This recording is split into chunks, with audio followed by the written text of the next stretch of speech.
नमस्कार, मौलिक शक्ति न्यूज देख रहे हैं आप और मैं हूं आपके साथ साइमा।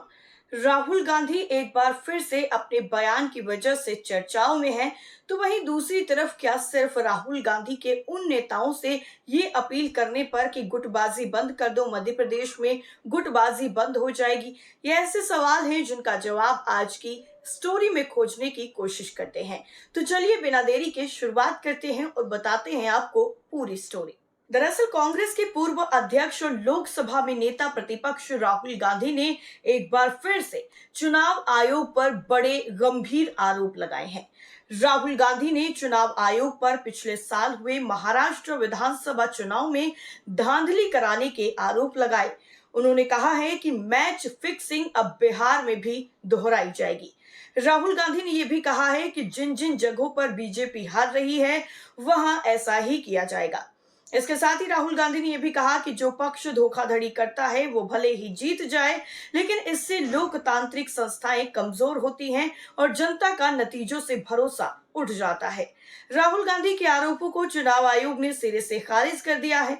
चुनाव आयोग ने राहुल गांधी के बयान की निंदा करते हुए कहा कि मतदाताओं द्वारा किसी भी प्रतिकूल फैसले के बाद मैच फिक्सिंग का आरोप लगाकर चुनाव आयोग को बदनाम करने की कोशिश करना पूरी तरह से बेतुका है।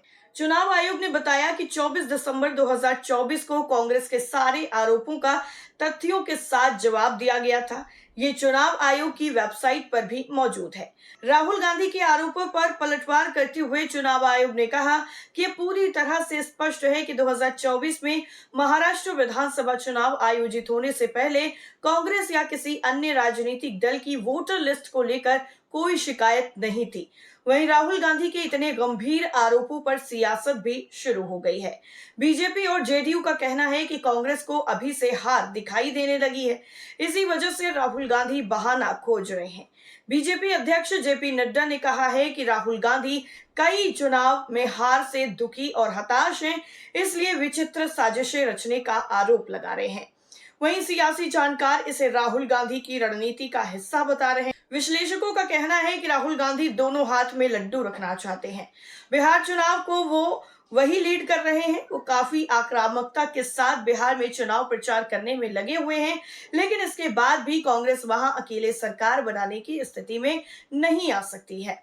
अगर कांग्रेस के प्रदर्शन में जरा सा भी सुधार नहीं हुआ या अगर बिहार में फिर से एनडीए की सरकार बन गई तो राहुल गांधी की काबिलियत पर भी सवाल उठने लगेंगे। तो अलग अलग जो बातें हैं वो राहुल गांधी को लेकर और उनके आरोपों को लेकर हो रही हैं। राहुल गांधी अभी से अपने बचाव का रास्ता तैयार करने में लगे हैं। ये भी कहा जा रहा है कि अगर बिहार चुनाव हार गए तो चुनावों में धांधली होने का आरोप लगाकर अपनी छवि को बरकरार रखने की कोशिश होगी। इसके अलावा इन आरोपों से जनता में बीजेपी के खिलाफ माहौल बनाने में भी काफी ज्यादा आसानी होगी। तो चलिए अब बात करते हैं कि क्या मध्य प्रदेश में राहुल गांधी की अपील के बाद गुटबाजी रुकेगी। दरअसल हरियाणा में पिछले 11 साल से कांग्रेस के एक धड़े के एकाधिकार के चलते जिला स्तर तक पार्टी का संगठन नदारद है। राज्य में अपना मजबूत जनाधार रखने वाली कांग्रेस पार्टी 3 बार से सत्ता से बाहर है। वर्तमान प्रदेश अध्यक्ष उदयभान भी प्रदेश में पार्टी का संगठन बनाने और कांग्रेस को मजबूत करने में पूरी तरह से असफल रहे हैं। पूर्व मुख्यमंत्री भूपेंद्र सिंह हुड्डा के विश्वास पात्र रहे प्रदेश अध्यक्ष उदयभान स्वतंत्र रूप से फर्ज निभाने से ज्यादा कर्ज उतारने में मशगूल रहे, जिसकी वजह से प्रदेश की सांगठनिक संरचना एक धड़े की परछाई में लुप्त हो गई है। गुटबाजी ने प्रदेश में कांग्रेस की जड़ें हिलाकर रख दी। कांग्रेस नेता राहुल गांधी कांग्रेस को फिर से मजबूत करने की रणनीति पर गंभीरता से जुटे हुए हैं। प्रदेश दर प्रदेश कांग्रेस को पुनर्जीवित करने के लिए कांग्रेस की विचारधारा को समर्पित युवा नेतृत्व को पार्टी में शामिल करने को महत्व दे रहे हैं।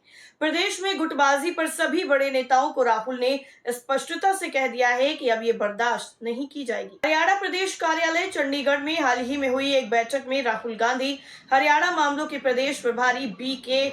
हरिप्रसाद और राष्ट्रीय महासचिव संगठन के.सी. वेणुगोपाल पहुंचे थे। बैठकों की श्रृंखला में राहुल गांधी ने पहले हरियाणा के 17 नेताओं से चर्चा की और पार्टी की वर्तमान स्थिति के बारे में उनके स्पष्टीकरणों को सुना। इस बैठक में सभी गुटों के कर्ता धर्ता मौजूद रहे। राहुल गांधी ने गुटबाजी के सभी पुरोधाओं को चेता दिया कि उनकी कार्यशैली की वजह से उत्पन्न होने वाली बाधाओं को पार्टी को नुकसान बर्दाश्त नहीं किया जाएगा।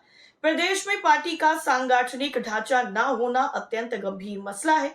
गुटबाजी की वजह से पार्टी को विधानसभा चुनाव में हुए नुकसान से सबक लिया जाना जरूरी है। राहुल गांधी ने यह भी साफ तौर पर कह दिया है कि गुटबाजी की वजह से ही जिला स्तर पर अध्यक्षों की नियुक्तियां नहीं हो पाई। प्रदेश प्रभारी बीके हरिप्रसाद ने कहा है कि प्रदेश में संगठन के ढांचे की पुनर्स्थापना करने के लिए जिला स्तर पर अध्यक्षों की नियुक्तियां योग्यता के आधार पर पर्यवेक्षकों द्वारा बिना किसी नेता के प्रभाव में आए की जाएंगी। इतना ही नहीं, उन्होंने ये भी कहा है कि गुटबाजी नहीं चलेगी, हमारा आदमी तुम्हारा आदमी अब नहीं चलेगा। बीके हरिप्रसाद ने भी कहा है कि पहले जिला अध्यक्षों की नियुक्ति प्रदेश अध्यक्ष और नेता प्रतिपक्ष के कहने पर की जाती थी, लेकिन अब नई प्रक्रिया के तहत केंद्रीय और ऑब्जर्वर और प्रदेश ऑब्जर्वर के अनुमोदन के बाद की जाएगी। बैठक का उद्देश्य पार्टी संरचना को जमीनी स्तर पर स्थापित किया जाना और पार्टी के समर्पित कार्यकर्ताओं के मनोबल को बढ़ाना है, ताकि आने वाले समय की चुनौतियों का मुकाबला पार्टी पूरी क्षमता से कर सके।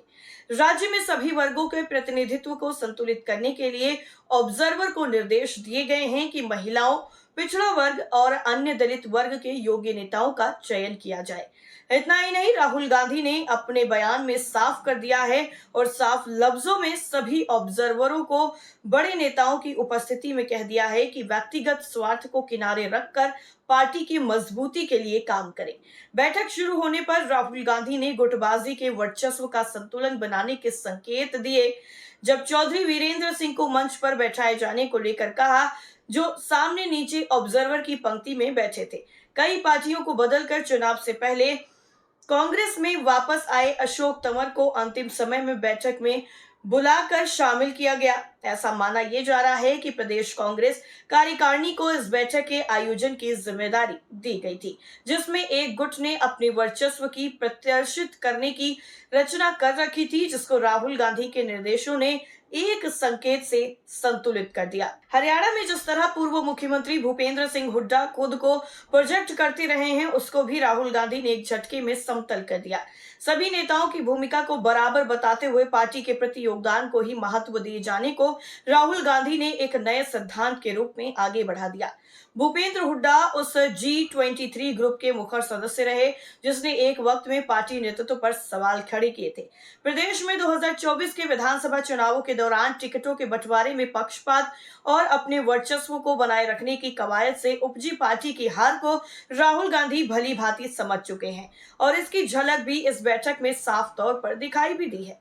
10 साल प्रदेश में मुख्यमंत्री रह चुके भूपेंद्र हुड्डा अब हरियाणा कांग्रेस पर अपने बेटे दीपेंद्र हुड्डा को कायम रखने की रणनीति में लगे हुए हैं।